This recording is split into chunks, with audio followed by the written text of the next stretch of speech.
Let me just check if everything is hunky McDory. Is this working? Right. Yeah, we're good. Okay, so hello and all that good stuff for show number 2. And I wanted to well, firstly, we introduced Peter last time, so this is going to be a regular thing. But I wanted to do a quick disclaimer before we start today. Because the thumbnail might be a little bit clicky-baity. This is not about YouTubers directly, or to like sit and talk about specific YouTubers in a specific way. It's more about us and the kind of channels that we want to watch, or have watched, or will watch, or why we've stopped watching some and started watching others. So what did I say? Yeah, so we're talking about guitar recording, etc. YouTubers. So recording guitars, anything to do with gear surrounding music. And if you're here to witness a roasting of them, this is the wrong place. This is not this is not what this is all about. So this is more a discussion around the culture, the whole YouTube culture, not just the YouTubers themselves, but I suppose a lot also has to do with us, the viewers. I think there's a massive culture around the viewers, which I think is even more roastable than the YouTubers themselves in many ways, and who and why we watch them. So I thought I'd start because I made this list, right? I made this. Oh, this is on white. I made this massive list, and when I started making the list, I realized there's actually a big list, right? There's actually a lot of folk that I wouldn't say I regularly watch, but you kind of keep an eye on. Yeah, I dip in and out of ones as well. Like sometimes you'll watch a bit and then veer away from them for a little bit. Yeah, I think that what's interesting is actually because this made me think about when I actually started watching YouTube videos about this sort of thing, and it was actually had nothing to do with gear or tone or amps or pedals or anything like that. It was actually first channel I actually started watching regularly was the Crimson Guitar channel. And the guy who when he started the channel, it was all in his shed and he was hand building these guitars. And now it's this fairly decent company who kind of specialize in kit guitars as well as tools for making and maintaining guitars, which I thought was quite good. And the reason, there was a couple of reasons I started watching him, because one, I could immediately hear his accent, he was South African. Secondly, he was very detailed, like he would just film the whole process. He wasn't like cutting or editing or anything. It was like very kind of like, okay, now I do this and this is how I do it, and this is the tool and this is why I use this tool and this is why I buy this tool from that. So it was kind of anal, really, like like every little bit. You maybe get to see his mistakes as well and how he corrects them as he's going, rather than just the good bits. Well, that was the big thing, that he would make mistakes and complain about himself, how stupid he was, or he would have made a mistake because he was being lazy. Then he would be completely like easy and open about it. And I really liked that. And at the time I was like starting to buy shitty guitars or broken guitars, and I would fix them up. I've done like 3 or 4 over the years. And because he went into such detail, it was like a proper lesson for somebody who's actually interested.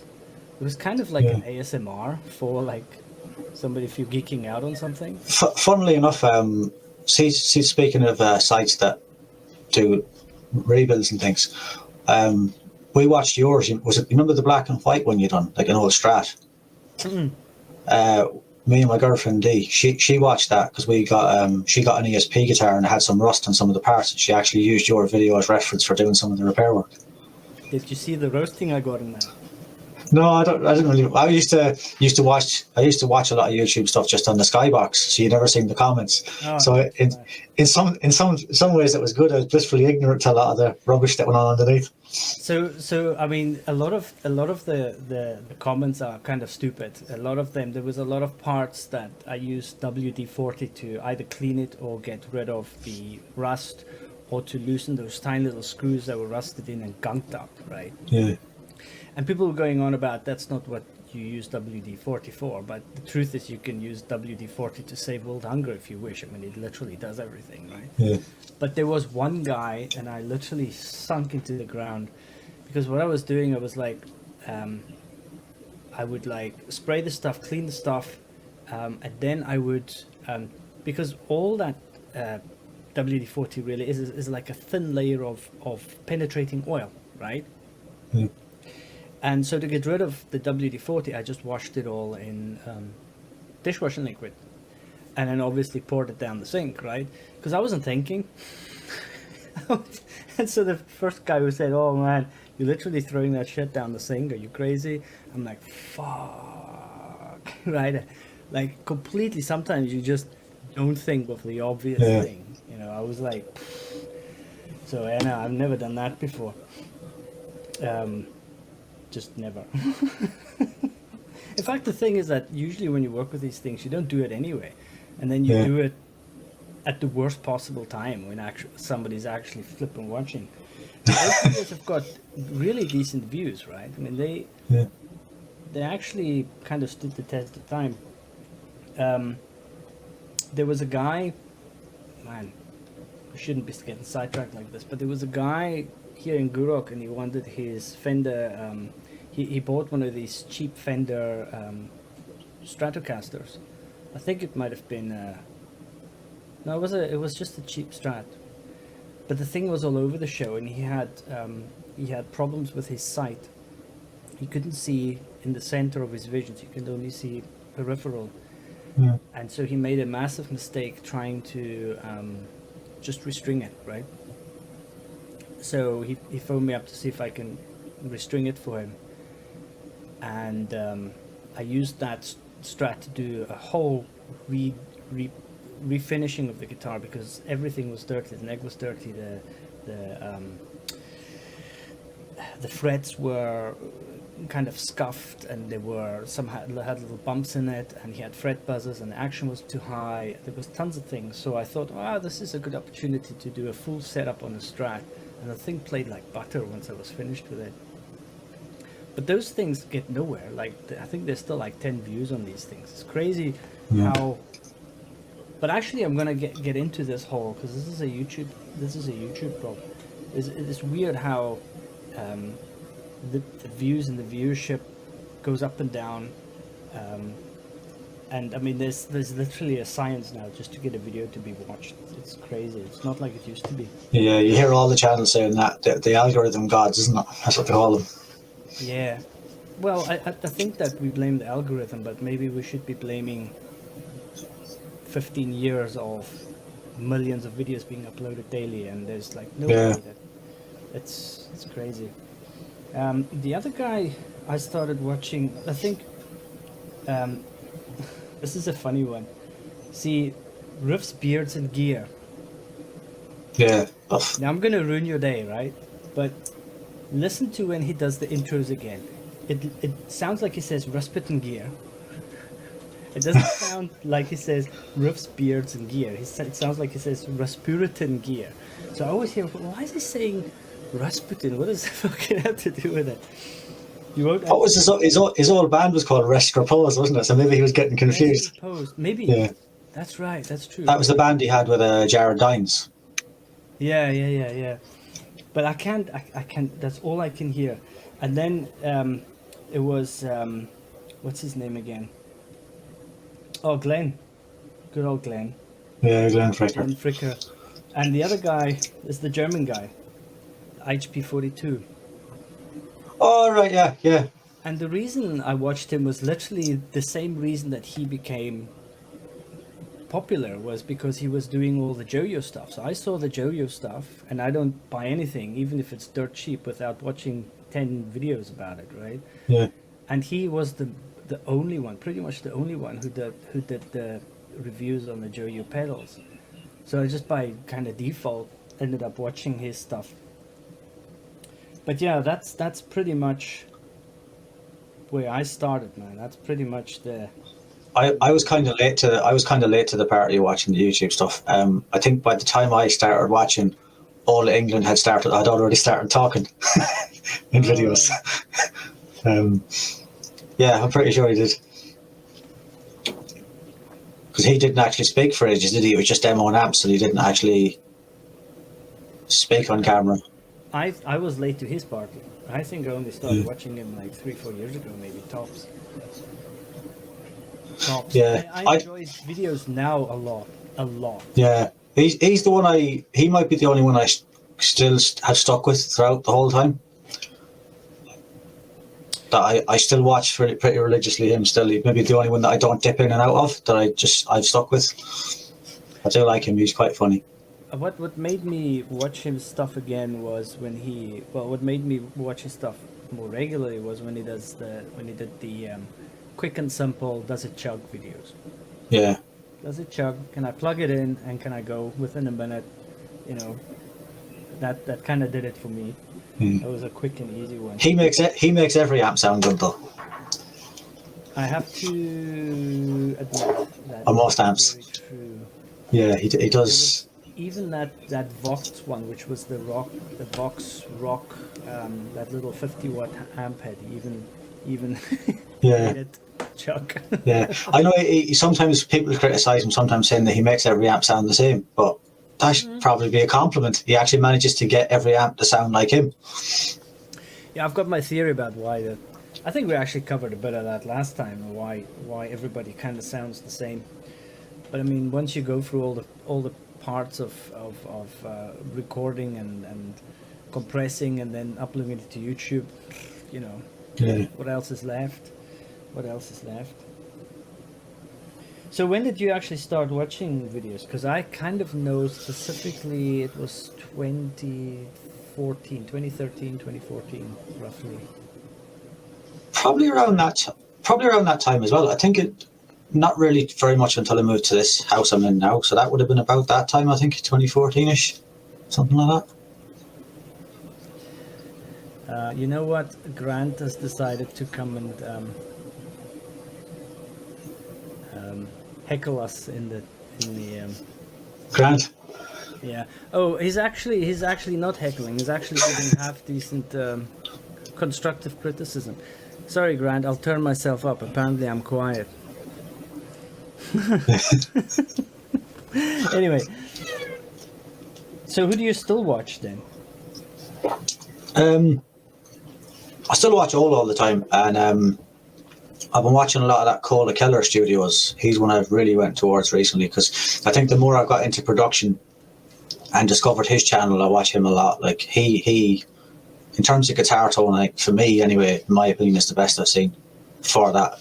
Like for producing and stuff, and I bought his IRs based off what I seen him do on the channel with different amps. But he would be also, he specializes in recording the more extreme end of metal, which is what I play, so I've gravitated towards him a lot. I watch Rabia Masad a lot as well, but often in his case I don't really care what he's demoing. I just love his playing. Like I listen to that guy playing all day. He's just so good and so versatile, so I'll watch anything he puts up that he's playing guitar. I'll watch that, and I don't even really care what he's actually done. Again, he makes everything sound pretty good as well, though. Yeah, he does. He doesn't really come up on my suggestion a lot. I've kind of not seen anything from him in ages because I have to admit I rarely go looking for somebody to see what they're up to. I kind of if there's something interesting from someone and it comes up on the feed, then I will like, okay, I'll watch that. There were a few ones that I kind of watched out for. Rick Beato in the beginning when he just started. Yeah, I dip in and out of him occasionally, not too often. I watched an interesting one he put up the other day. Someone had apparently emailed him about his opinion on auto-tune and snapping to the grid and all that sort of stuff, quantizing. Yeah. And pointed out some different theories to him, like, and then he went into great detail. It's actually really worth a watch. He talks about how now, you know, like they'll edit the drums and all that. And he said back years ago, 30 years ago, it was common for labels to, if they signed a band and the drummer wasn't quite up to scratch, they'd get a session drummer to play on the album instead of the drummer. And that was often why drummers left. So it was almost like a different form of editing. Yeah. And that was rife. And it's like, and as the budgets went down and down, the budgets weren't there for session players to be used in that way. And then the software developed to make you correct it there. And it's quite interesting because I think he gets a lot of the isolated tracks from really famous songs, doesn't he? Like he does the videos where he, like, what makes this song great, and he gets access to all the tracks and things. I don't watch him very often though. Just if it's a song that I know or a song that I love and he breaks that down, I'll watch that. Woo! Woo! Yeah, no, but actually some of the stuff I've seen that there is, well, to be fair, I've seen some places where you can get the isolated tracks, but stems, so they're not isolated. They are like isolated in kind of. There was actually a good video from what's his name again, Warren Hewart, about. This was years ago. Somebody asked him, "What is a stem? How do I make stems?" And he gave this long-winded answer that there's different versions. It depends what they're asking for. Like you can get literally each track that was separately recorded, unedited, unprocessed, or it could be, well, here's the drum stem. So the bust, and here's the guitar's bust, and here's the lead bust. So the answer was a bit all over the show. Like there isn't one thing, but I've seen places where you can get like even some of the bigger stuff. We can get some of the basic stems, but they're not as separated as he sometimes has them. Yeah. But it's I think it's reasons like this that a lot of people like accuse him of being an industry plant.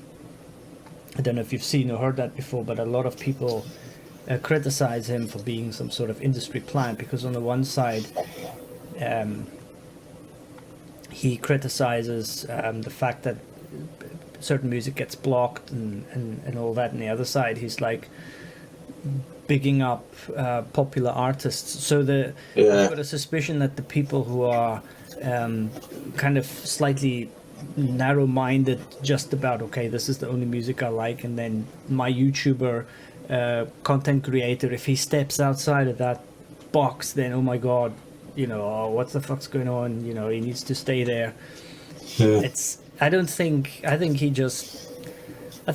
think we forget that if here's my completely outsider opinion of why Rick Beato started doing videos, and a lot of other people, artists, are doing YouTube videos, including the guy from The Darkness. Have you watched any of his stuff? No, it started showing up my recommended thing. I haven't actually watched it. He is who he is. Let's put it that way. And I think that's just how it is, right? Yeah. But I think that people in the music industry, in all echelons, right, up and down, struggle to make money in the music industry as it is. As in, I'm a musician, or I'm a audio engineer, or I'm a producer, or whatever. I think they all kind of go, where's this going? And somebody like Rick, who was a producer, who then creates a YouTube channel, and his content in the beginning was extremely good, from a detailed kind of point of view of certain aspects, music theory or who's who and all this kind of stuff. It was really on point. I think that's why he quickly grew to a certain degree.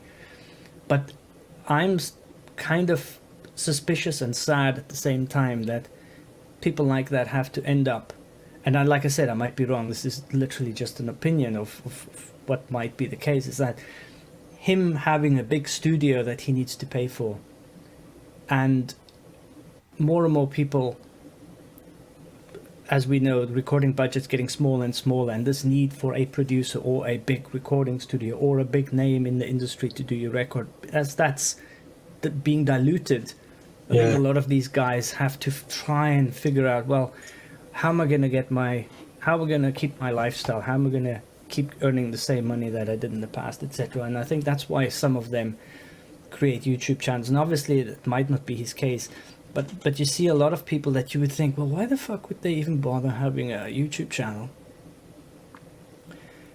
It kind of seems beneath them sometimes. Again, that's not really the right wording, but you know what I mean. It's like, if I'm successful in this industry, why do I need this side gig?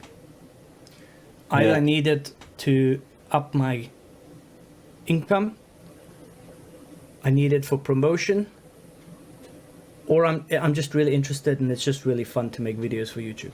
I don't know.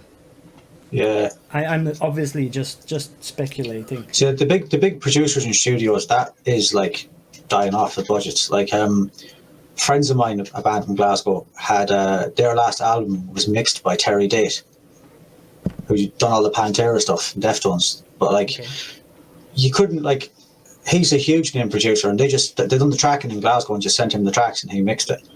Like, it's hard to imagine the guy working that way. When you think how big a name he is in the industry, you would imagine that he would be like massive big studio and would have to have the band in to produce it and all.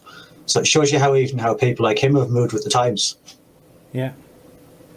No. You know, like, yeah, exactly. And I think it's all part of the same kind of underlying story, that it's not that simple to it's not that obvious. Okay, I'm popular, I've made a couple of big records, I will always have work that pays well. I think those days are it's dying out. Like, you'll still obviously get X amount of work because of your name and your reputation and your history and back catalogue, but it's maybe not going to be, the label budgets aren't there, so you're not going to make the same money they were making 20 years ago for the same thing. It's going to be a fraction of it. I think more and more in the music industry, you need to have your fingers in a lot of pies. I don't know if you pay much attention to the band Periphery, Misha Mansour's band. He's the guy behind Horizon Devices pedals. Yeah. They're like, he's a good example of like a guy that knows how to work the music business, and they don't rely on the band as their main income. They have all of the band members have all these side hustles up throughout the rest of the industry, and they make their money off that. And then the money the band makes on tour, they'll obviously cover their expenses, but they plow a lot of money the band makes stays it within the band. They're not completely relying on their band to make their living, even though they probably are big enough that they could. But that could all go away. Like, you often see bands can come out and be big for one album, and then the next album flops, and you never hear from them again, but they're still going for years. So I think it's that they probably are realizing that YouTube is they might not even see YouTube as necessarily another source of income. Maybe if they get big enough, it will be, but it's a source of promoting themselves in a different way. And other products, like, you see more and more of them coming out now with IR packs and different courses as well. That seems to be a big thing now. Even Gear Gods, the Gear Gods channel, I watch his sometimes. He has a course out on songwriting. That's like, I think it might be out through Glenn Fricker's Spectre Digital. Yeah. So I think that's becoming more of a thing, as these courses and things. Yeah. That's hard not to comment on. But that's the kind of thing where I start getting twitchy. When you don't know somebody's background. Yeah. And I kind of tell my kids are always like, oh, have you heard of so-and-so? They're really, really big. And I'm like, if I don't know about them, they're not really, really big. Because I'm so ignorant, right? So they have to be, if they're really, really big, somebody as ignorant of me as me would have known about them by now. And I find the kind of same thing. If there's somebody who's trying to peddle me songwriting skills or something like that, but I've never heard that anything that they've written that's gotten anywhere. It's like, Yeah, there's definitely some of that going on now. Like, people selling you stuff and you wonder what kind of, not what qualifies you is maybe not the right way of putting it, but what have you done that would make me want to buy that? Like, Yeah. Now, that doesn't mean they shouldn't do it. I'm not saying Yeah. they shouldn't do it, because I find that if you try and educate somebody on something, you yourself are learning as well. So if it comes from the right place, and if you love that sort of thing, and you're taking that journey kind of with the people, and even if you're just like one step ahead because you're going down that road, I think that's fine. It's just, to me, it's a little bit sometimes too quick, too heavy-handed, and I think we have a topic later on. I think this is where some of these things touch, where in the beginning the YouTubers were all, pretty much all of them, humble hobbyists, loving what they do, trying to find out more, and some of them have become a little bit like, right, now I am the voice of this, or the expert in that. And that's the kind of change that I felt with some of them. And so I feel it's like, yeah, if you said, well, hey, let's explore songwriting, and that's why I kind of like what Rick Beato does with what makes a song great, because he doesn't actually tell you what's happening in the song that you can't hear yourself, but the fact that he's pointing certain things out makes you realize it maybe a little bit more clearly, what's happening, and why it works so well, that you probably previously didn't even catch on. You just knew you liked it or whatever. The guy from Gear God's Trey, Xavier, he's an excellent player as well. Like, I've seen some of his stuff and the band he's in. He is a very, very talented musician who really does know stuff. So I'll give him that. He actually made a good video the other day about pre-production, and explained all the different points of it and why you should be doing it. And it's actually really in depth and really good. And like, I've been doing a lot of that with my band, like, for the last year or so, some of it because we had to, because we couldn't jam during COVID. But even now, like, as we're getting ready to record, like, we're pretty much taking pre-production as if it is the recordings, so that by the time we record, what we're going to be recording is pretty much just that again, without any changes. And the video he done on that was really good, really in depth, and the way he broke it all down, and spoke about the mistakes he made, like that why he recommends this point, like that he didn't do that in the past and got found out, which is a good way of doing it. He's not just telling you these things because he's telling you should do this, because if you don't, this will happen, as I found out. So yeah, some of his stuff's very good as well. Yeah, I actually had something to say about that, and it literally just disappeared out of my head. No, I mean I can't really say much in a sense about him, because I actually have not watched a lot of his stuff at all. Because I suppose I kind of gravitate more to kind of weird stuff, like I was thinking about this, right? Johann Segerborn. No idea. The guy's got like a full room full of different Marshall amps, and all he does is demo all these Marshall amps, and then he'll take one speaker out of that and put that one speaker, in that and that and that and that and that, and it's just, and he's just so easy to listen to, because he just speaks calmly and softly, and he kind of explains to you what he's going to do, and then he goes and does it, and that's it. Right? It's just so cool. Yeah. Well, there was another guy I watched ages ago, which it was Uncle Doug. If Grant's still watching, I bet you he knows about Uncle Doug. Uncle Doug. Uncle Doug. He you could hear it was like an older gentleman, and he was a bit of an electronics guy or something, and he would like fix amps. I think he was somebody who fixed valve items, so valve amplifiers, right, be it old radios or guitar amps or whatever. And then he would go into this massive detail into the schematics, and he would show you what every single point does and what. And so you just sit there and watch this guy explain every inch of the circuit board of a Fender Twin, right, from 66 or something. So that's what I'm saying. Some of the stuff I watch is probably more ASMR than it is actually like... maybe it's my aversion to anybody who seems to have an ego. Do you know, I kind of, if somebody has a bit of an ego about something, then I immediately kind of get turned off a bit. And these kind of nerd kind of guys, nerd in the sense of overly technically interested in a subject, kind of are more my thing, I suppose. That makes sense. This sounds more like you're mixing up that you were just watching TV while talking to Grant. Well, I was talking to Grant earlier.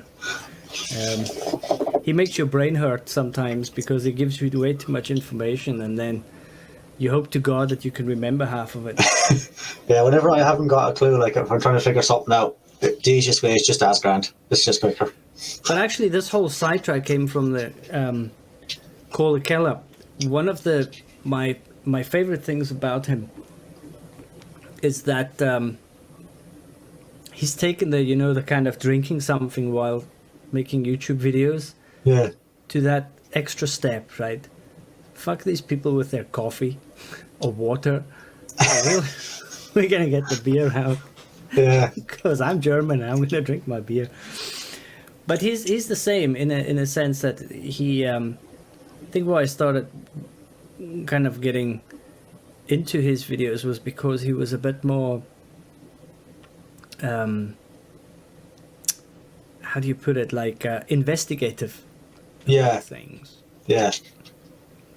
Let's see what happens, let's do this and let's see what happens, you know. Yeah, I like that about him too. Like he shows you a project he done when he was reamping, I think it was for Aborted, and they said they wanted the guitars to sound more cold than they did on the previous album, and like automatically that he'll just know he'll have roughly 3 amps in mind that he could possibly use, and then the way he's like, let the amp speak to me, and he's just like, the way he goes about dialing in tones, it's incredible to watch. Like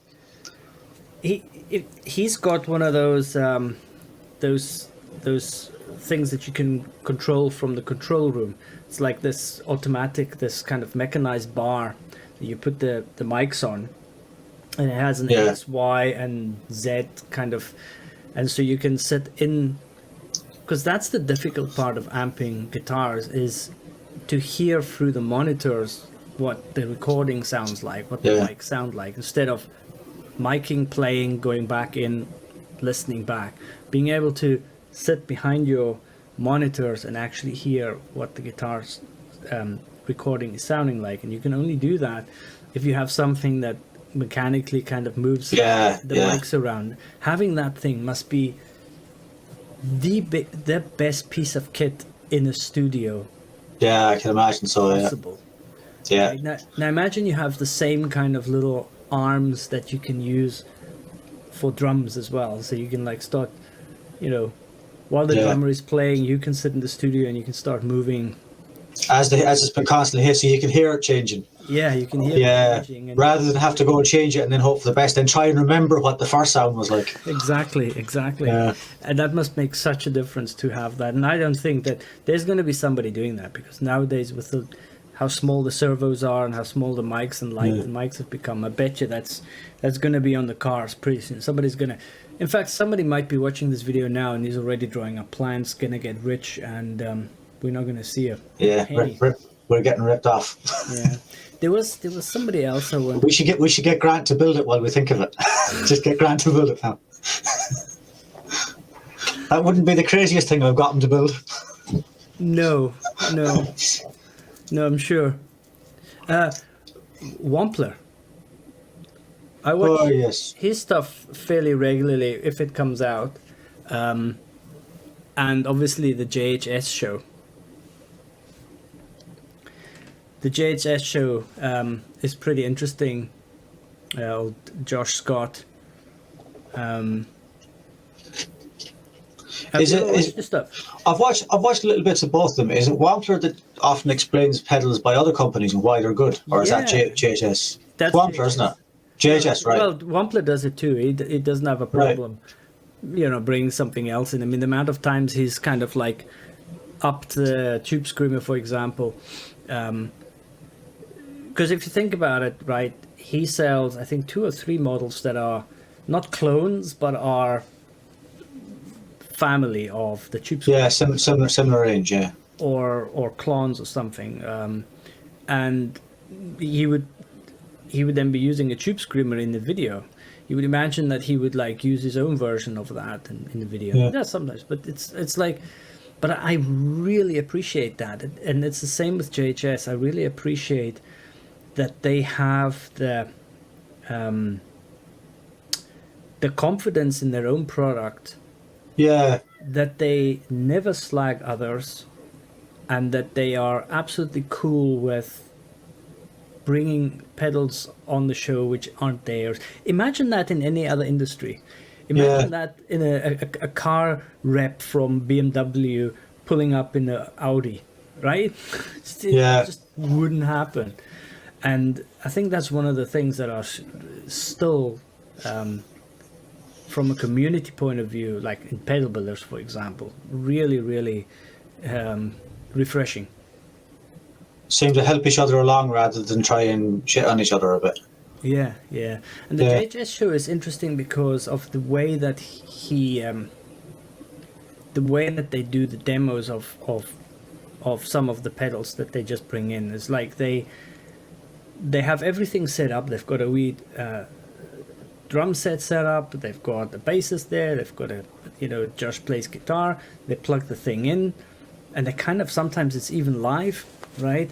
They go, let's see what we can do with this, and they come up with a wee riff, and they play for like a minute or 2 minutes, and then they go to the next pedal. I find that whole dynamic really interesting. Yeah. How they go about it. So, but that's kind of like, if you think about stuff like that, didn't really happen in the past, and I think partly it has to do with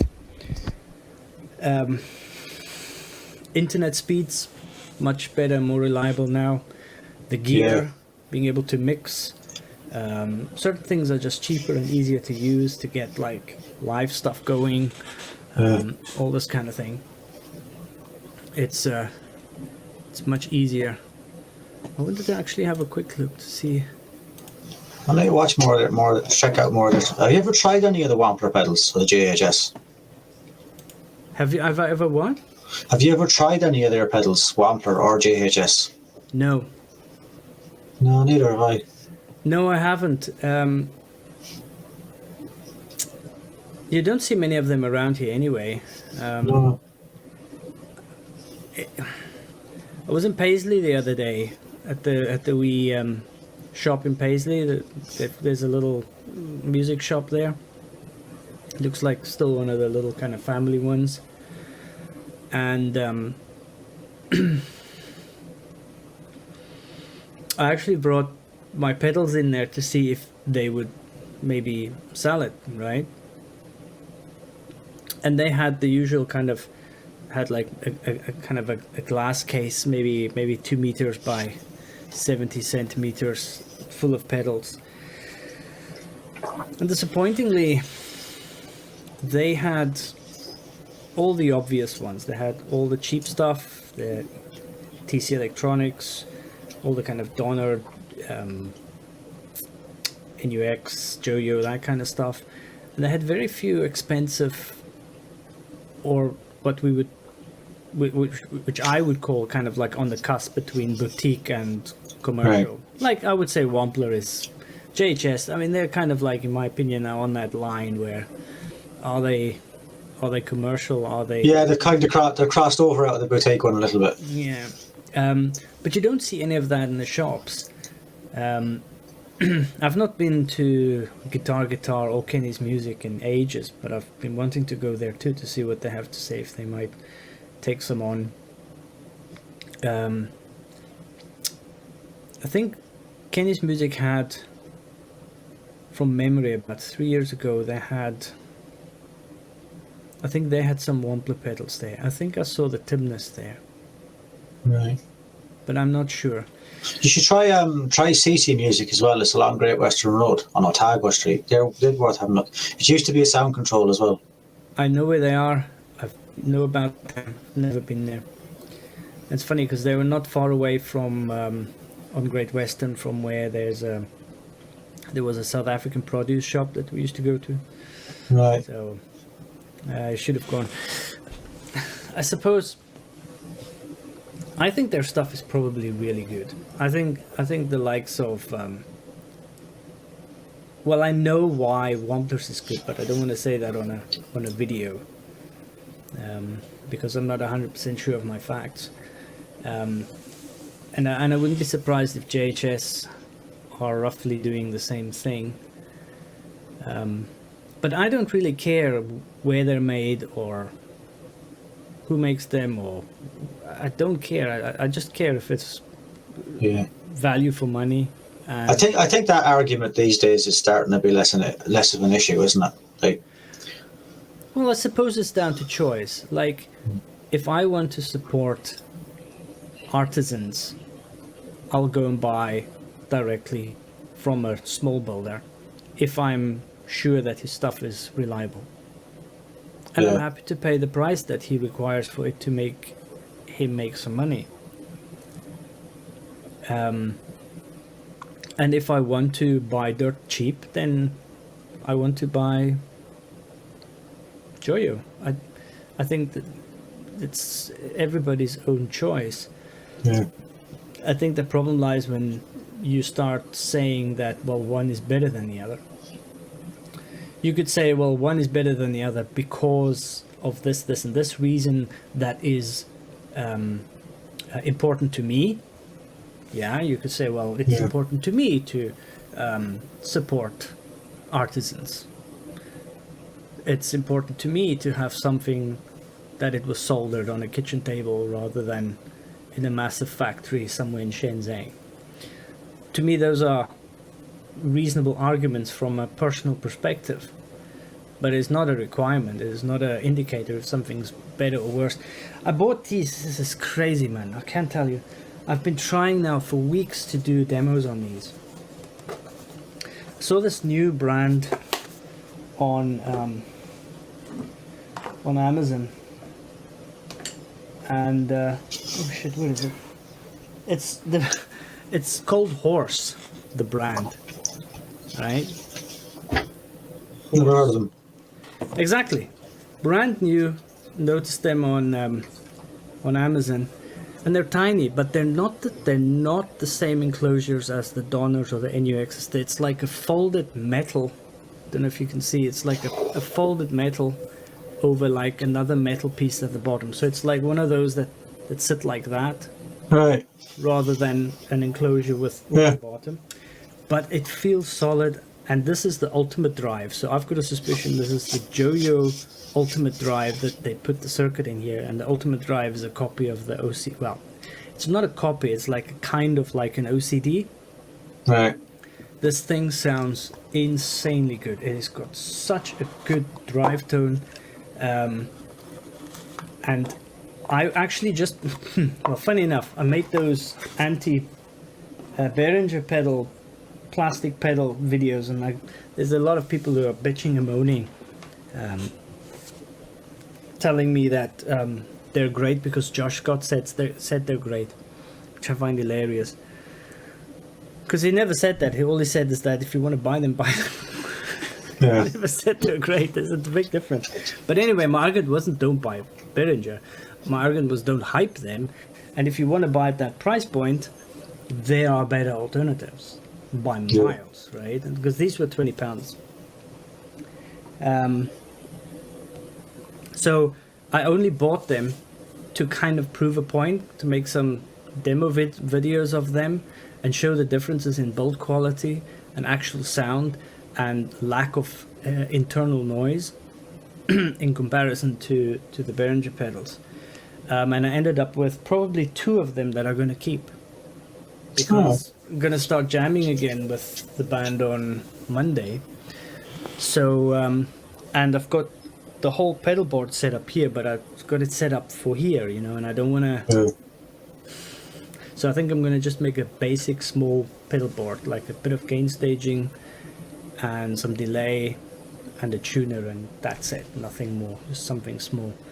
So I think I'm gonna keep these because they're really nice. The other one is like a plexi kind of style, you know, plexi and a pedal kind of style, which is also very, very nice. We digressed again, you know that. We're talking about pedals at the moment. Where were we? Ah, this is good. This was your suggestion.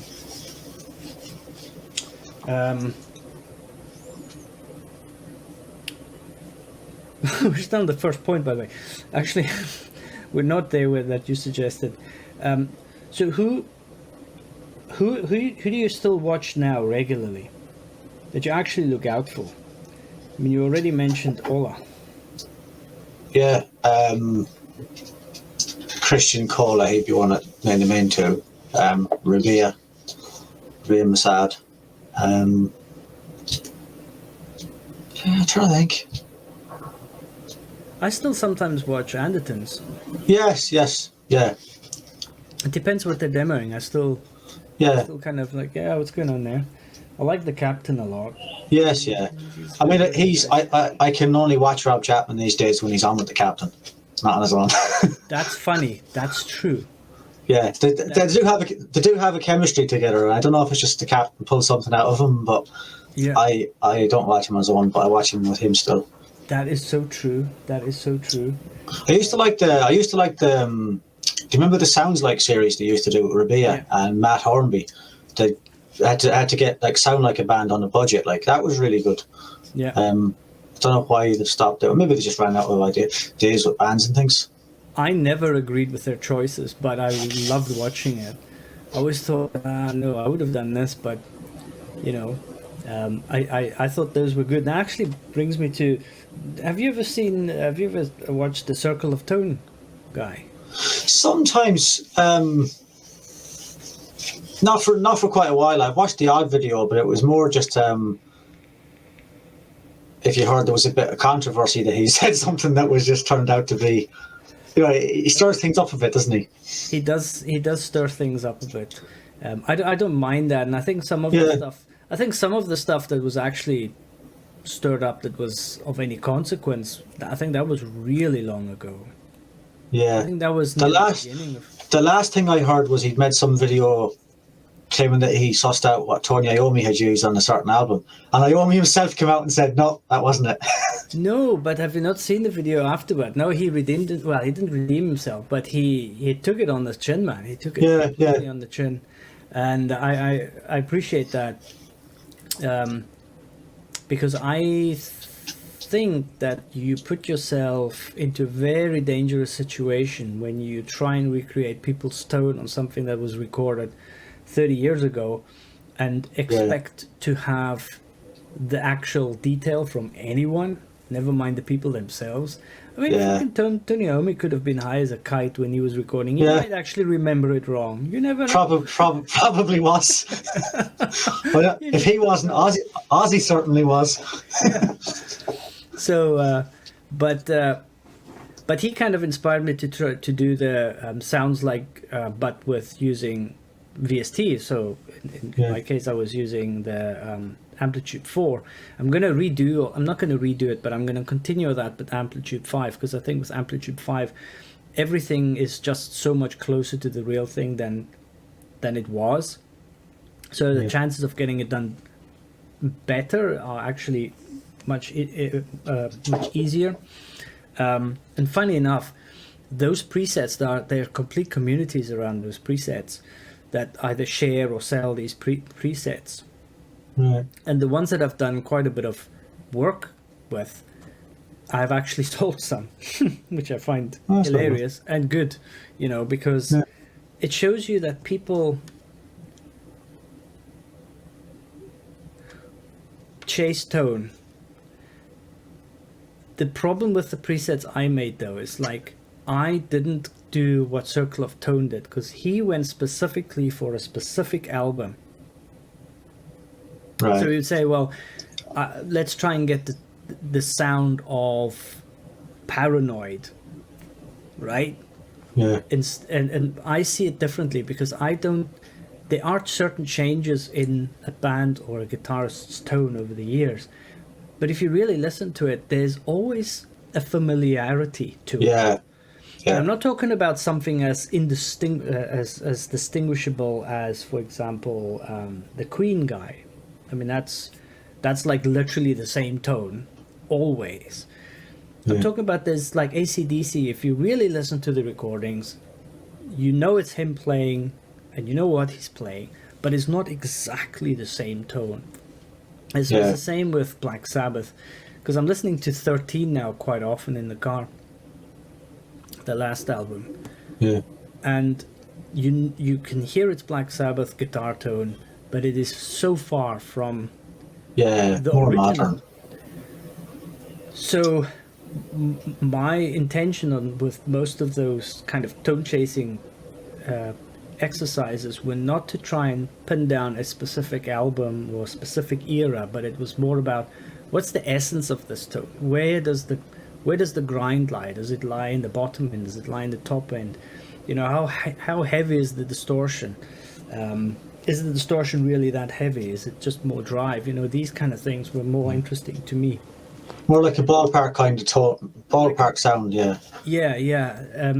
Trying to capture his signature sound kind of thing. Yeah. Rather than a specific album, yeah. Exactly.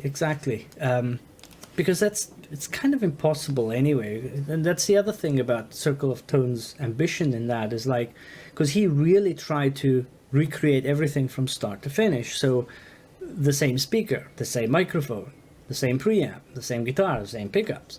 I mean, that's a very dangerous road to go down to try and get that right without being criticized. Yeah. Especially with the consistency of the older gear as well, like that, and how reliable it was and hard to get hold of. Yeah, exactly. Yeah, very specific. Now I've got a bit of a soft spot for him. I think that he comes at a lot of things. It's also probably because he's a bit more my age, and so he still probably sees live music and heavy music more related to that I can relate to.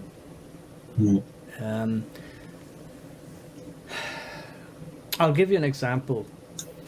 One of my favorite guitar tones to this day still sits in the 90s. It sits with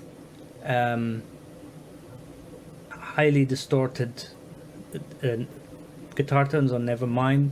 It sits with Silverchair, their first album, Frog Stomp. The guitar tones that they pulled out of that, I mean, it's just, to me, those were heavy guitar tones. I'm personally not convinced that some of the modern guitar tones are really that heavy. They're low, but are they really heavy? And if it wasn't for a full mix and the screaming and all that, would it really have, I'm just talking about the guitar tone now, would it really have that emotional impact that it used to have, heavy guitar tones used to have? And that obviously also is a personal thing. It's like, that's my taste. Yeah. It's not my, it doesn't make it so. It's just what I still, to this day, kind of search for, like this, the stuff I'm doing and kind of where I'm trying to find the spot where the distortion is and where the heavy distortion is about that tone, that where does it lie, you know, how much distortion is in the bottom, how much is in the top, what's the EQ curve, all that. That's, I still have, when I think about good guitar tone, I still think of that time, you know. That's when some were starting to use dual rectifiers a lot, Yeah. not just for metal, you know. It's a really versatile amp, and it's very, yeah, you can see why it was used on everything from rock right through to extreme death metal. Yeah. So here's a thing. I think I'll try and move on, because what has changed over time, and I think that with the channels that most of them that we've discussed, what's actually, in my opinion, the biggest change is that they've all become successful, and that changed their lives, and therefore also their priorities in what their channels are all about. So if I'm making no money and I'm demoing the gear that I have and I'm talking about the experiences that I have, and I suddenly have money and I have people wanting to sponsor me, I think it's impossible not to change. I think some have stayed very, very the same though, underlyingly the same. Yeah. But not all of them. Definitely not all of them. And there have been occasions where it has bothered me. Not the fact that they have changed, but that it feels as if the priority has changed.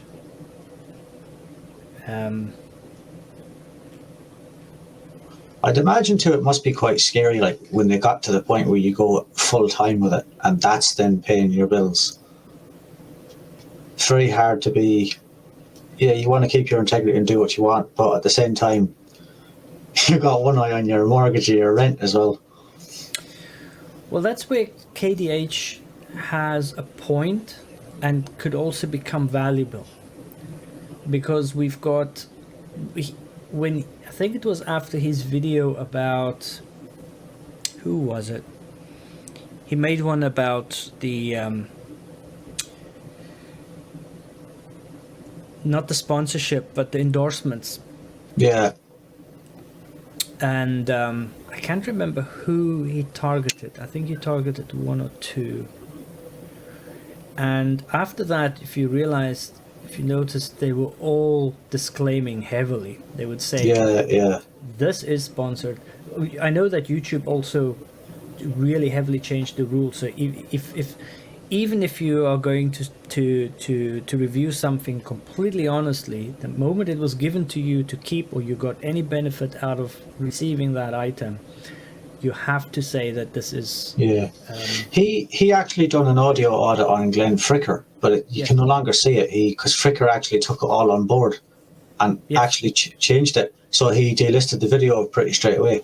He still does get asked about it now and again, what happened to the Fricker one, and he said, to Glenn's credit, he actually took all the criticism on board, and some claimed he didn't realise he was doing it. Some, he was maybe been a little bit like, I'm not, possibly burying it a little. He's burying some of the disclaimers way, way, way down in the description. But to his credit, he actually corrected it all. In Glenn's defense, I would suggest that if you're watching a gear-related YouTube channel and somebody's talking about gear, that is, especially if it's got a bit of an expense behind it, that you should be smart enough to understand that that thing was probably given to him, or he was asked to do a review. So your own personal kind of intelligence should tell you, well, this is most likely a sponsor dish, or some sort of thing going on. And I wouldn't be surprised if some YouTubers probably thought that as well. They thought, well, I'm demoing this gear that somebody gave me. I'm sure people just kind of like would understand that this is, a bit of a push, right? Plus, they've maybe got used to setting their videos up a certain way for so many years, and then YouTube changed the format a little bit as they're uploading. So probably some of it got lost in translation. You'd know more about that than I would. I don't upload. Well, I only know that it was around about that same time that KDH made that video that nearly all the channels started being very, very upfront with promotional material inside, etc., etc., etc. And then some of them have would say, well, okay, listen, I don't know, company X sent me this thing, I'm allowed to keep it. They even gave me a bit of money to put it on the show, but I'm going to tell you what I want to tell you. regardless. Yeah. That is the part where KDH can come into usefulness again down the line, because that is very easy to say. It's like, I don't know, I just got this nice new Marshall amp. They send it to me to demo and review, but everything I'm going to tell you about it is absolutely my own opinion and views, right? Yeah. That's very easy to say. So, look, there's shenanigans and this sort of thing happening all the time, and it always will. And I don't take it that seriously. The reason I don't take it that seriously, because for me it's obvious. The moment that you're a public figure, people are going to come to you. You need to make money. You can't piss them off because you might burn bridges down the road. And as a viewer, you should be clued up that this is just the way the cookie crumbles. I'm not saying it's right or anything. I mean, it's like, you know, it's just how it is. At the same time, you can see with some people, some channels, one in particular that I wouldn't say take issue with, but I did notice, I won't name him, but keeps constantly changing stuff, endorsed by this, and next week is that, and next week is that. And it's very hard then to take anything that guy says serious when he's telling you anything's good.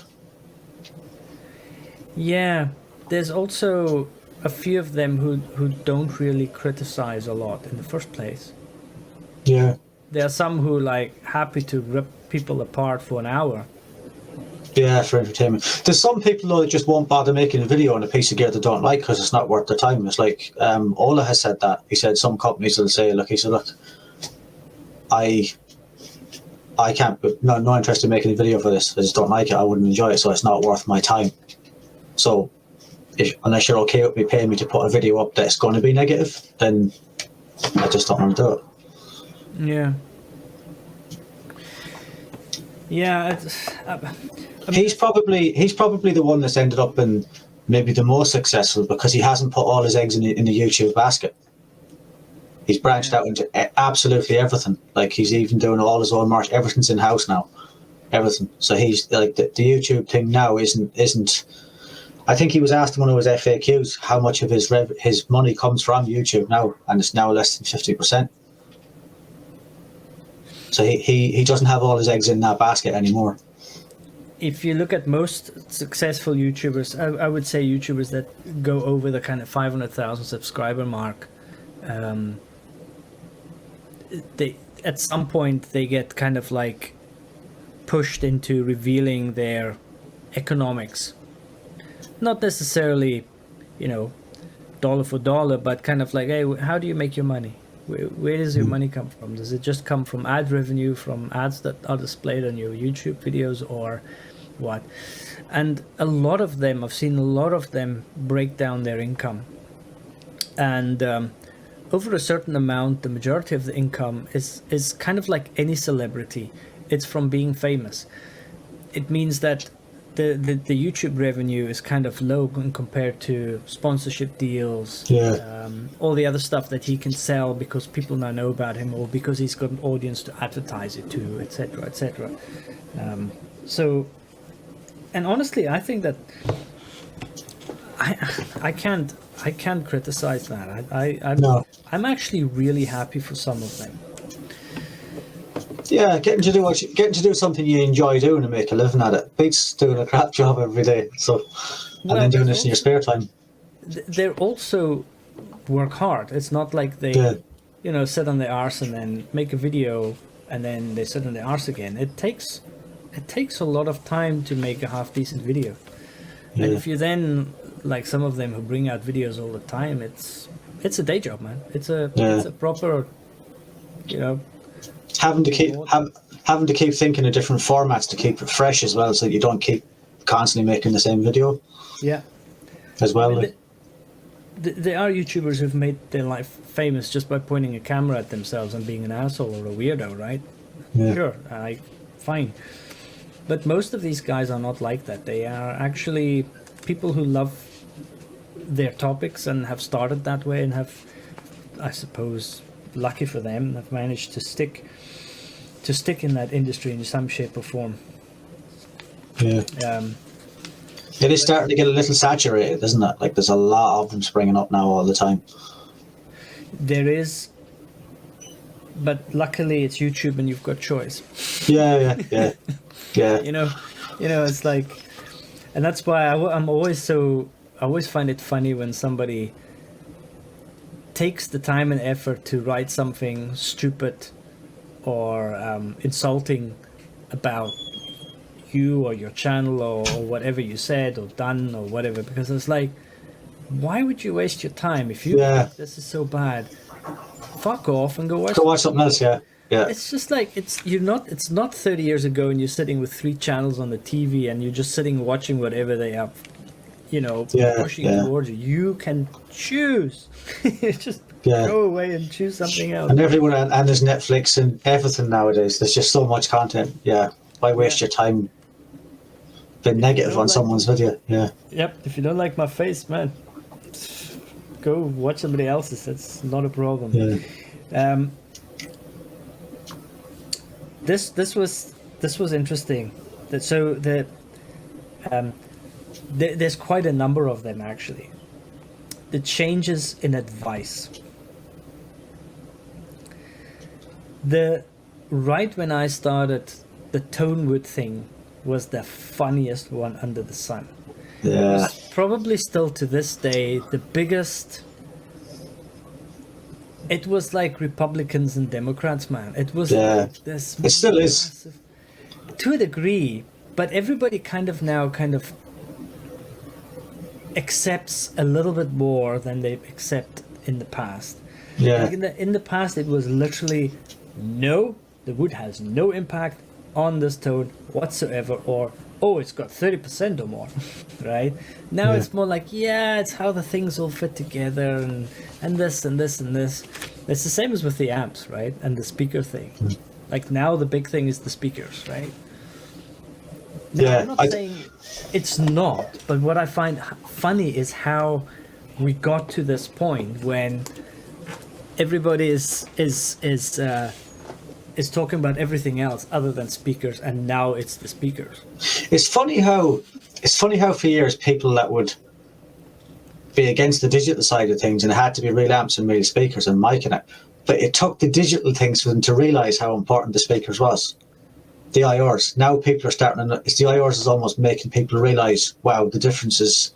Because then you can just, obviously you can just chop and change IRs in and out at will, and the difference is now massive. So I think that's had an impact on people realising that the speaker is that important. Well, yes and no, in my opinion. And the reason I'm saying yes and no is because, again, to me, the speaker thing is a bit like the Tonewood. It isn't just the speaker, though, is it?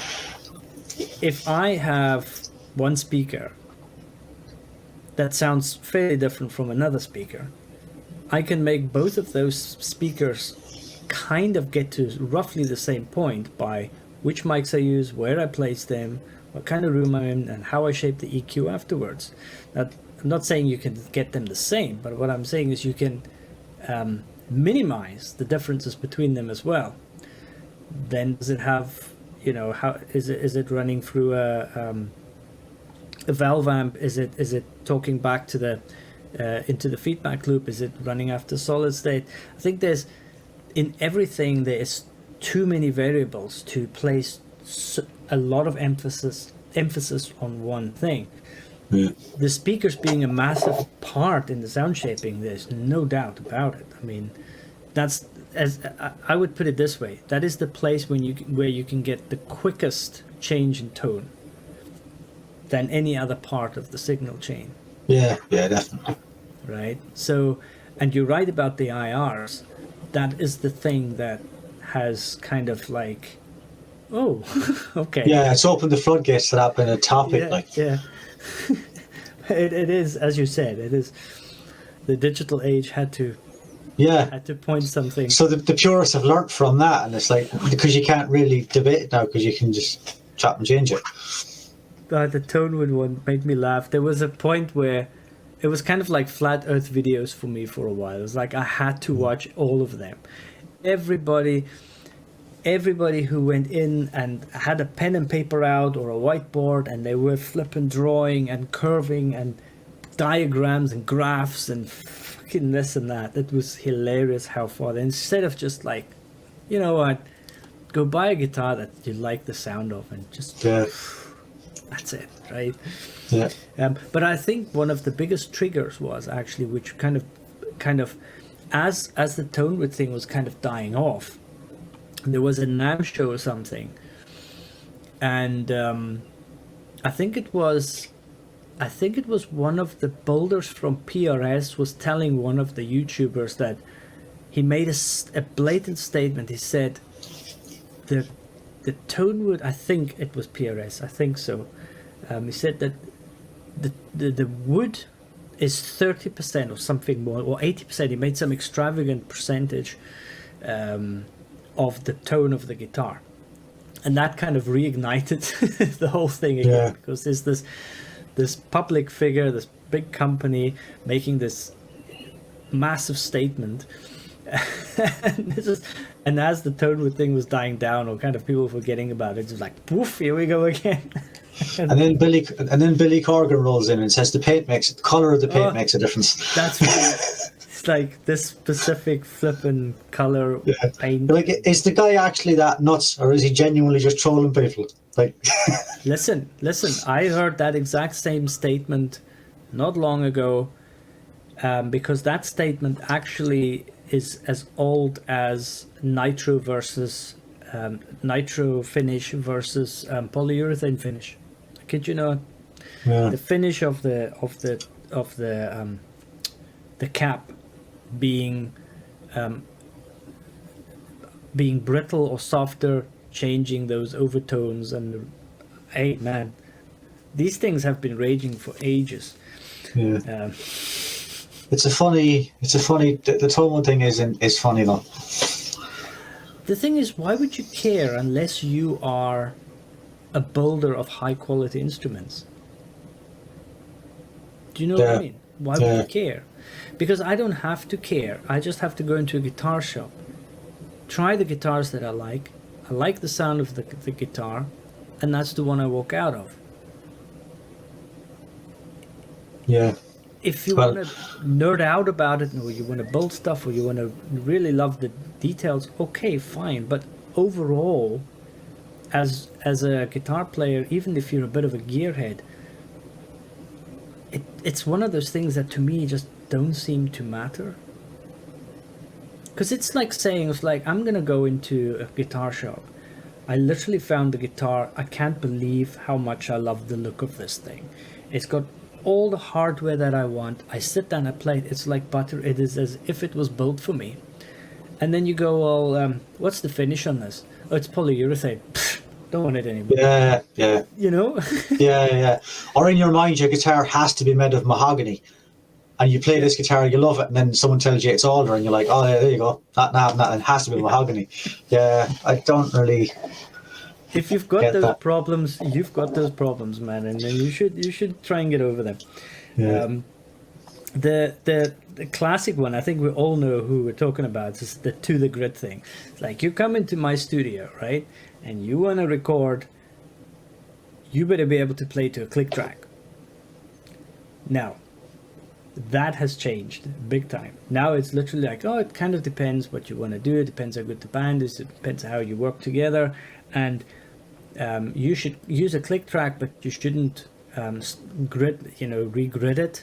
Yeah. Like, so it's always this kind of, but if you notice, it always coincides with a like a zeitgeist, right? It's not. There might be one person who would say something first, but the overall mood and swing is always in common. It's always like in unison. So it's like somebody says something, maybe this person has some sort of influence, maybe has some sort of, maybe he's a big name. He would say something to that line, and then slowly but surely it would kind of resonate with others, and then they would all start singing that same party line. Yeah. So it's like, it's not as bad as an echo chamber, but it's kind of the same thing. It's like nobody sticks to their guns. Like, okay, no, I said 10 years ago we snap to the grid. You know, we use a click track no matter what. 10 years later, I should still be the same thing. Now, you could argue that people learn and people change their minds. That's you know, that's obviously fine. The problem doesn't lie with that. The problem lies with the way that the information is conveyed in the first place, as if it is a rule, a law, an unbreakable thing. To then change just makes you kind of look a little bit, well, you know, how convinced were you in the first place when you first said that? It goes back to what we said earlier. It's like if a lot of the information was approached as this is a good reason to do this in this and this situation. I don't know about other situations, but this sort of situation, it's a good idea to do it this and this and this way for X, Y, and Z reason. Yeah. rather than being so firm that it has to be this one way. Exactly. Knowingly that, I mean, what's the rule? Like, we one thing we do know is that we don't know. Yeah. And there was one good video, and it was like not guitar related. And it was like, everything we know in science is a lie.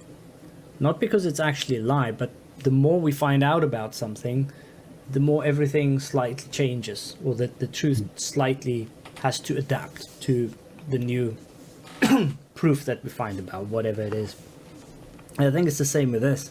That's why it's so dangerous. I always felt that, you know, to make these statements.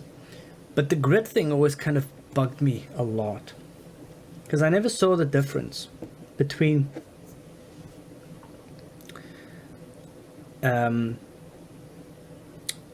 playing to a click track. Let's take a drummer, for example. You play fast metal, so you need to be really tight and in time. I really don't see the difference between letting your drummer perform until he gets it right, or just letting him do it as close as possible and then cutting it up. I don't see the difference, because the end result's the same. Do you know what I mean? Yeah. But that's a personal thing. Yeah, I think the last couple of stuff I've recorded has all been probably snapped to the grid afterwards, as well as tracks. Guitar as like, well. No, not the guitars, just drums. Yeah. It depends too on the time constraints you have as well. Like, that can factor into it. Like, I'm recording all the guitars, tracking myself, so I can take as long as I need. It's not going to cost me anything other than time. Well, I suppose the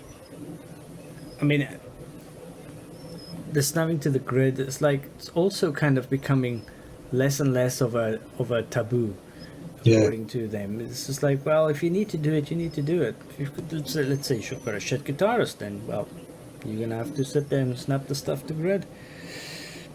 I don't know.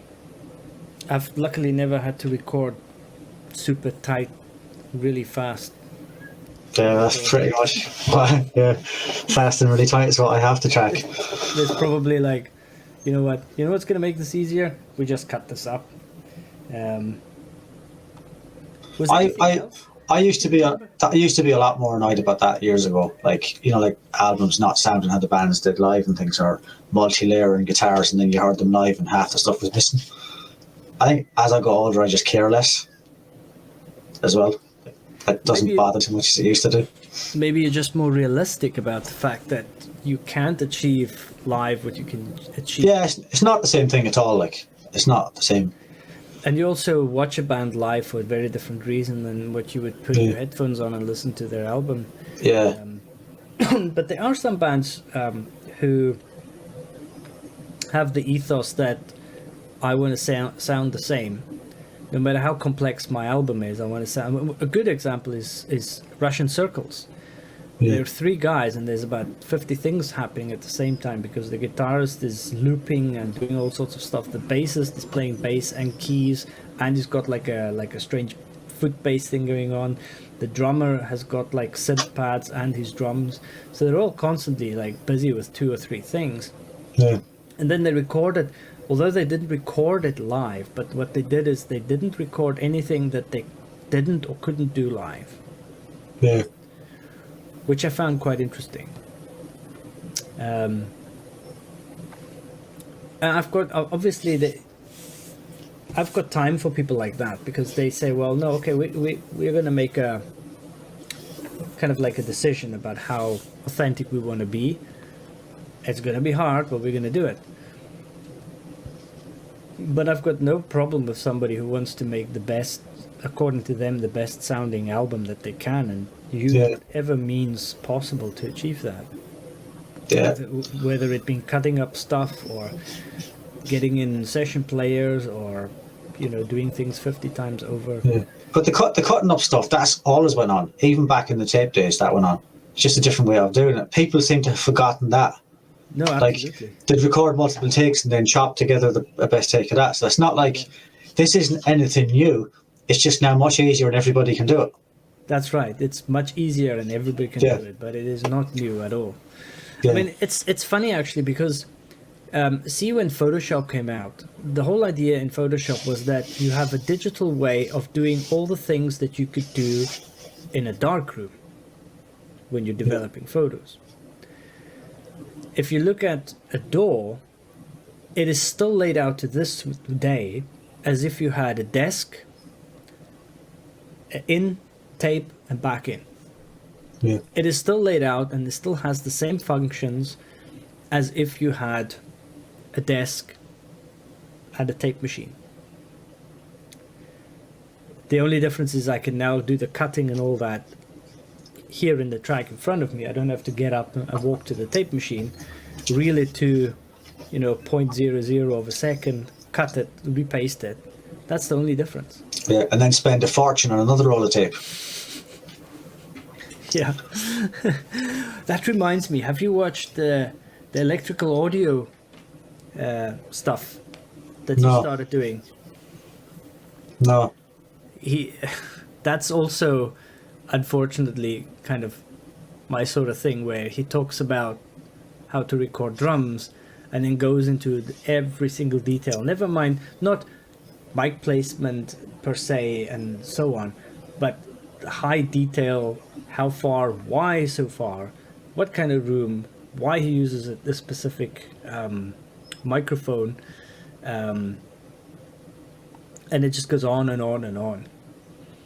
You should watch that. That might be interesting. But you know, he I don't think he would ever be able to record a full-on thrash metal album because of the way that he approaches it.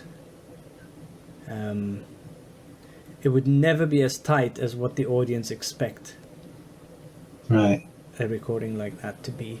It would be a really nice challenge to see what he would do if Meshuggah came to him. That would be the most interesting thing that's ever happened. They actually recorded their last album. A lot of it was done live. Live? Yes, the Violent Sleep of Reason. The last album. I think the new album coming out now, but the Violent Sleep of Reason, I'm pretty sure that was recorded for the most part live, and then they just overdub leads and things here and there. That means I'm going to listen to it. It was a much better sounding record sonically than the previous one as well. I think they went back to real amps on that one. They had was it the Fortin amp they were using on it, and I think they were very briefly using the Randall All England head for a little while on that tour, just for the rhythm, for the heavy tones, and then the Axe Effects for the cleans. But then they just went back to Axe Effects because it was too awkward having a hybrid rig for them. But yeah, I'm sure that album was recorded live. Interesting. Or large parts of it were. Well, I don't know much about them, so if you say that means I'm gonna go listen to it tonight. I absolutely love Meshuggah. I can go through long periods without listening to them, but they're like so pioneering in everything they do, and they're absolutely incredible live. If you ever get a chance to see them live, it's absolutely amazing. They're so tight. It's you'd nearly think they were miming. They're that good live. Well, some people can just Amazing play band. really well. Yeah, they're an absolutely amazing band. It's not like there's hundreds of notes in the riffs. Like a lot of them only has a few notes, but the rhythms are crazy, and it's all the time. And like, I can't imagine having to go on stage for an hour and a half and have to think like that for an hour and a half. Like having to concentrate because all the timings is nearly always weird. I mean, the drumming a lot of the time, he's drumming in 4/4 with his hands, and it's the kicks is following the guitar patterns. So it almost seems like it's falling out of time and coming back round again. But like to be playing those riffs like that, and the snares landing on a different time, a different pace every time it cycles round. They pretty much changed the way I started to view music. Like I didn't like them the first time I heard them, but I was quite young. It wasn't until a little bit later down the line I got into them. And when I was a little bit older, I could comprehend what was actually going on. And it was like, rhythms fascinate me at the best of times, but they changed like everything for me. And so one of the albums was Catch 33, was one of the first bands to use just program drums on the album because the label kept putting the squeeze on them to get it out. You know, and he's like, it's not ready yet. The label just kept squeezing them, so it ends up, I believe they just put it out like that. He was playing it live fine, like he had to after the composition was all done, he had to work his arse off to learn how to play it, but the label wouldn't give them the time to let him get to that point. I hate hearing stories like that. Yeah, apparently that album too was meant to be one big long song, but the label chopped it into 13 because we can't put it out like that, so it was chopped into essentially 13 tracks, but it was written as one. And they do play some of them live, like the snippets, but I think initially it was meant to be that. There's an EP called I as well, that's just one song that they never play live because they reckon there's that many parts in it. They don't know if they could actually remember it all to play it live because it's just one big epic. I need to make more of an effort with Sugar. I think because I think a lot of people struggle with them because there's not really any real melody to speak of. Even the vocals is like, as they say, and it's like another rhythmic instrument. And they say a lot, and the guitar players say the riffs is more like rhythmic exercises necessarily than loads of naughty riffs. You know, Per Nilsson, the guitar player from what's his band called? The Scar Symmetry? Something like that, a Swedish guy. He filled in on lead guitar for them for a couple of years when Fredrik Thorndal was building his studio. And he was asked, I think it was on, I can't remember whose channel it was on. He was interviewed and he asked how he learnt the songs. And he says, how did you learn to count it? He says, oh, it's simple. I just counted it in bars of one until I got the songs down. And he said, there's not like hundreds of notes. He said, I could transcribe it easy enough. But he says, for quite a while, he says, I just counted everything one, because it was just until he got his head around it. And then the solos, he would sort of loosely improvise around the solos. Yeah, that's what he said. Just bars of one. Everything was a bar of one. I think the stuff I find the most interesting being played by other people is the stuff done by Death. Every time something comes out and they have, they're doing some sort of kind of get together again or something, and I mean, just Death itself had basically a whole new band every album. Yeah. So to then come after the fact and then try and replay some of the stuff that they played, maybe I find things so daunting when I see that because I'm such a shit player in comparison to these guys. So most people have that when they look at some of them guys playing. It's just how did you, what, how, where? I don't even try anymore. I just try and make things that sound nice. I don't even try to be... A good album to start with from Meshuggah for me is Obscene, because it's a little less... it's more just 10 or 11 songs, and they're different tempos. It's not as much of one big piece. So it might be a bit easier to get into. Bleed is on it, and Combustion is a couple of songs on that.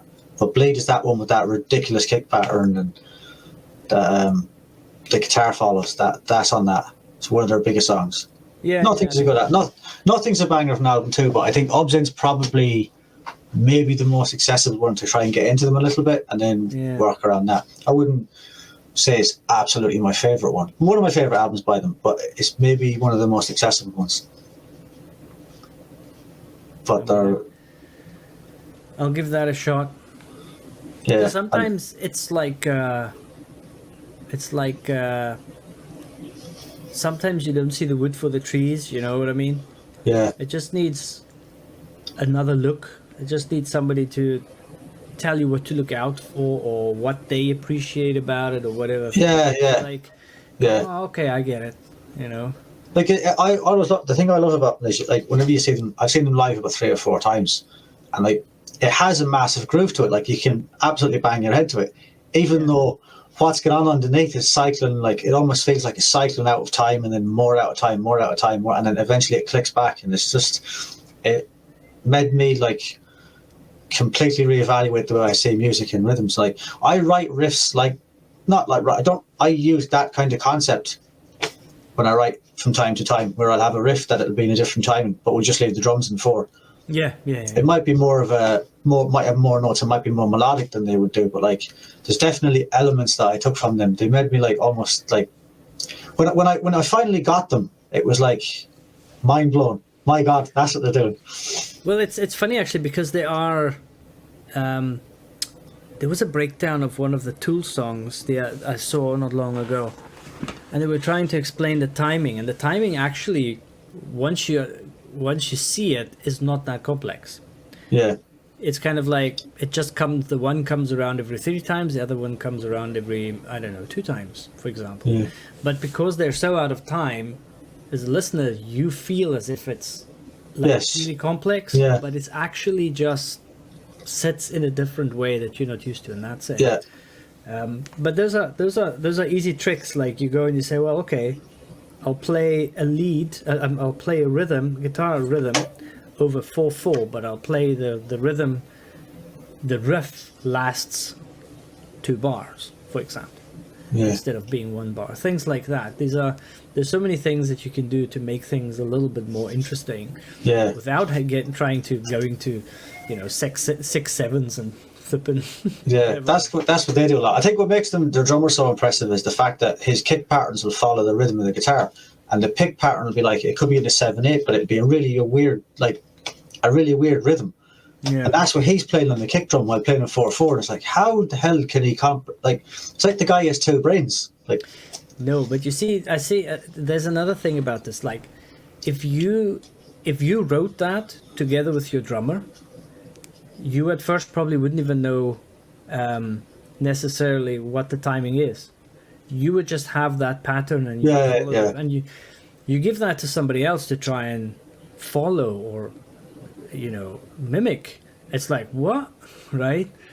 Or if you then see it written down, somebody writes it down for you properly on music, you're like, oh, that's like this really strange timing. But I think a lot of musicians, and I'm putting it out there, right? And I'm not so sure I'm wrong about this, but I think most guitarists and drummers, unless they're fully educated jazz, long in the flippin' tooth kind of guys, they don't really know the timings that they're playing. Yeah.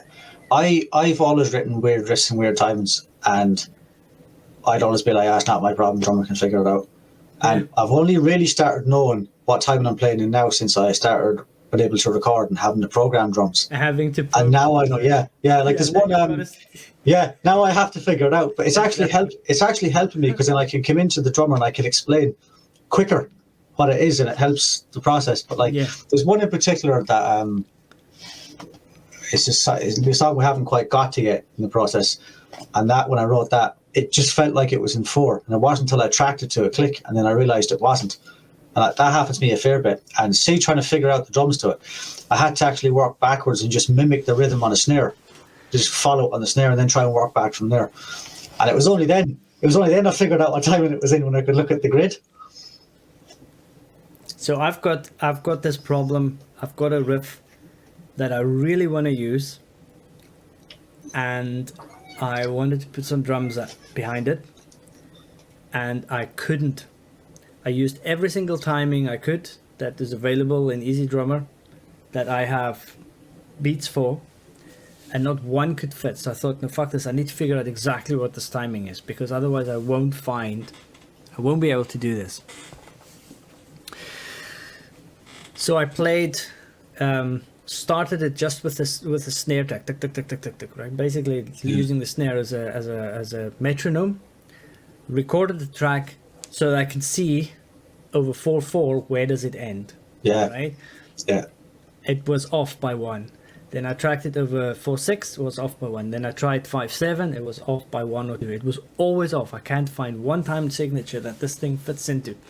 So I'm like, gonna see what the drummer says on, see how it goes if we played with the drummer on Monday, because it's an easy riff. It's nothing complicated. It's just that You can't quite suss where the bit's I missing. can't suss the timing, because what makes the riff interesting to me is that there are these hangs. There's like play play hang, play play hang, play play hang, play play hang. Right. You know, there's these slight hangs in there, which obviously throw the obvious bars off. Right. So yeah, I've got that problem, and I've had it now for about 3 months, because I'm adamant this is going to become something, but I can't fit it into any obvious timing pattern. Yeah, maybe you just need. Maybe when you're jamming, it might just correct it, and it might just slot in. Then sometimes that happens as well. But that's the thing, because I can correct it so that it fits into most. I can play it in such a way that it fits into 4/4s or 4/6s, right? Or even I managed to put it into. It was actually something 11. It doesn't matter. The point is, I managed to fit it in, but there are certain hangs that I don't want to leave out, because I think they're those pauses in the riff that make the riff sound like that riff, not the notes. It's the pauses in this case that I feel are the strong points of it.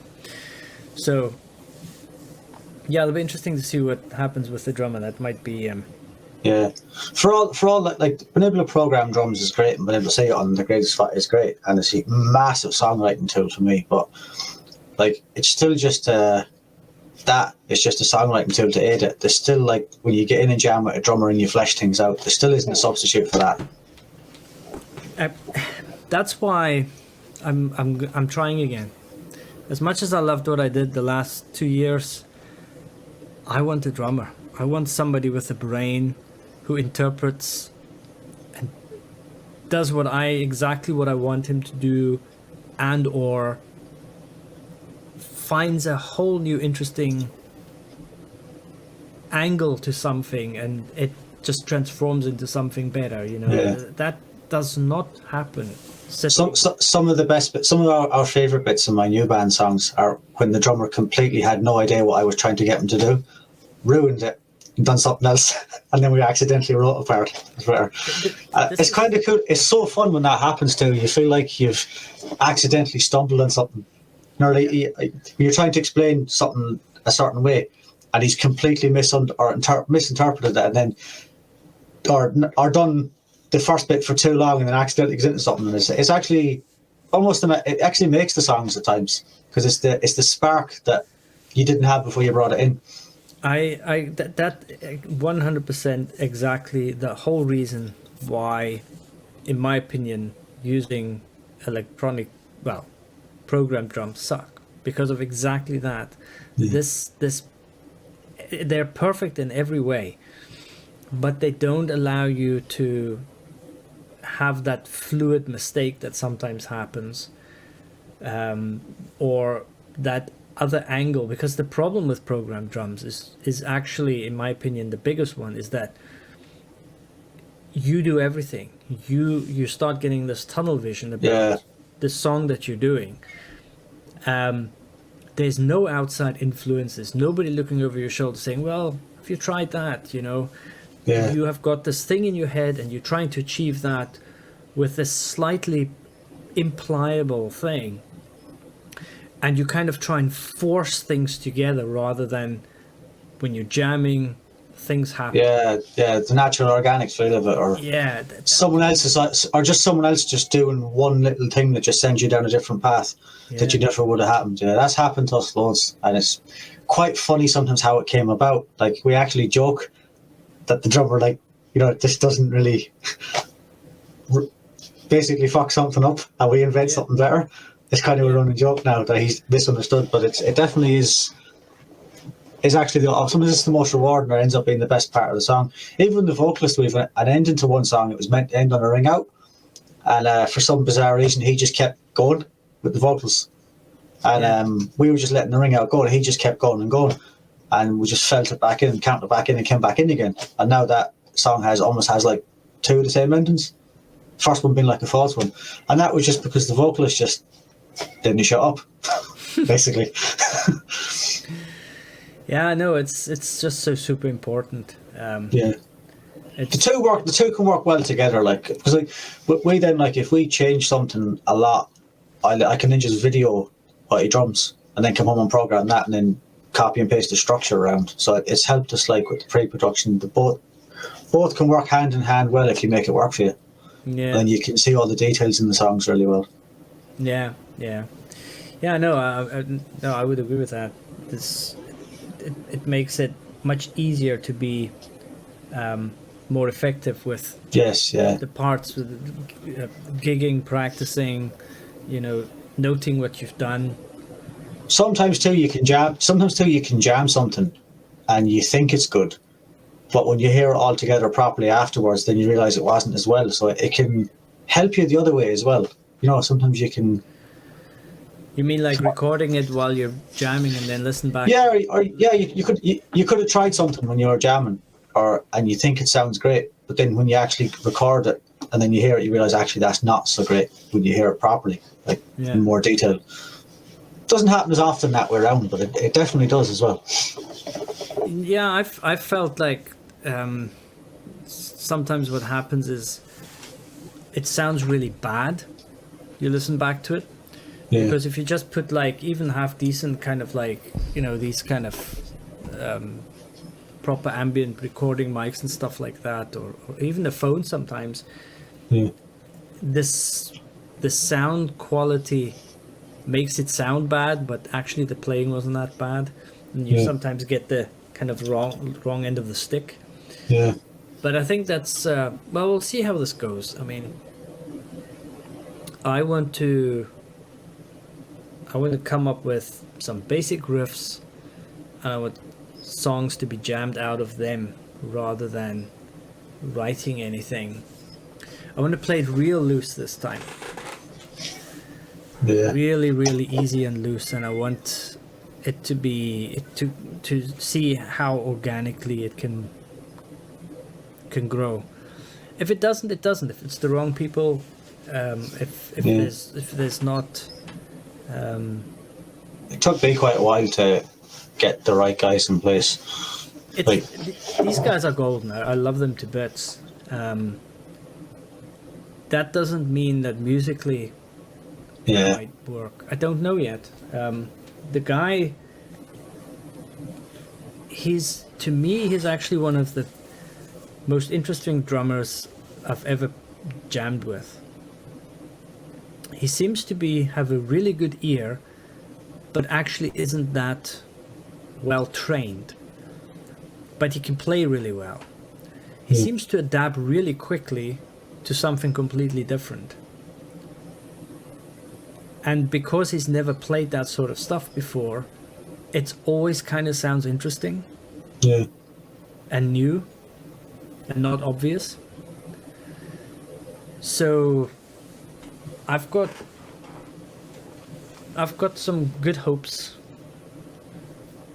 I think it could be really interesting. See where this goes. Yeah, I hope it works out for you. Yeah, I hope so too. Anyway, man, it's nearly 2 hours. Yeah, we should probably call it a night. Yeah, man. Well, that was fun. That was a lot. Sidetracked a few times. Yeah, I wasn't expecting anything less, to be honest. I just wish I was actually wanting to do, like, when we started talking about something and we actually got to a point, I wanted to take a rough timestamp so I can put some timestamps in the bottom. Right. But I didn't do that now, so Next time. maybe next time. Anyway, Peter, thanks a lot, man. All right. Thanks again. Take it easy. Speak Bye. to you next week. I'll speak to you. Bye. Ciao, ciao, bye. Bye.